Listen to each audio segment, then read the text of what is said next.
اچھا، پناہ بھی دو طرح کی ہیں۔ ایک وہ پناہ ہے جو مخلوقات سے لی جا سکتی ہے اگر تو اسباب موجود ہیں اور وہ اس پر قادر بھی ہیں۔ مثال کے طور پہ ایک شخص بھاگتا ہوا آتا ہے، اس کے پیچھے کوئی شخص ہے، اس کو قتل کرنے کے لیے وہ یہاں پر لوگوں کو کہتا ہے کہ مجھے پناہ دیجئے، تو آپ اس کو پناہ دیتے ہیں، استعاذہ کرتا ہے، وہ آپ سے پناہ طلب کرتا ہے۔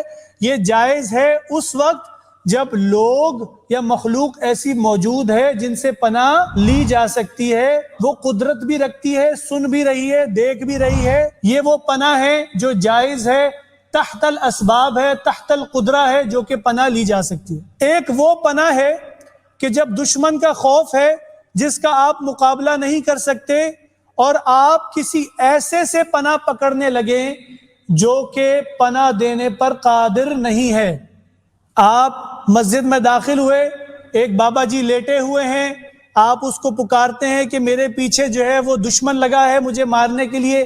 آپ کو پتا ہے کہ بابا جی اٹھ بھی نہیں سکتے، لیکن آپ سمجھتے ہیں کہ بابا جی کے پاس کوئی غیبی قوت اور طاقت ہے، تو آپ نے وہ پناہ طلب کی جو صرف اور صرف اللہ تعالیٰ سے طلب کرنی چاہیے۔ آپ اس بابا جی کو قبر کے اندر داخل کر دیں، اب اس کو پکاریں کہ مجھے پناہ دے، اس اعتقاد کے ساتھ کہ یہ بابا جی مجھے پناہ دے سکتا ہے، تو یہ شرک اکبر ہوگا۔ اسی طرح اس بابا جی کو آپ دفنا دیں عراق میں، اور آپ موجود ہیں ادھر، اور آپ بابا جی کو یہاں سے پکارتے ہیں اور آپ کا یہ عقیدہ ہے کہ جی بابا جی پناہ دینے پر قادر ہیں۔ کتنے بڑے بڑے شرک ہیں کہ سب سے پہلے بابا جی کو آپ نے السمیع قرار دیا کہ وہ سننے والا ہے جس طرح اللہ سنتا ہے۔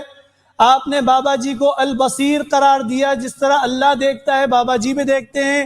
آپ نے بابا جی کو القادر المقتدر قدرت رکھنے والا قرار دے دیا کہ بابا جی ہیں تو دفن، لیکن وہ میری پکار کو سنتے ہیں، دیکھتے ہیں اور مدد بھی کرتے ہیں۔ تو اس طرح کی غیبی پناہ طلب کرنا شرک اکبر ہے۔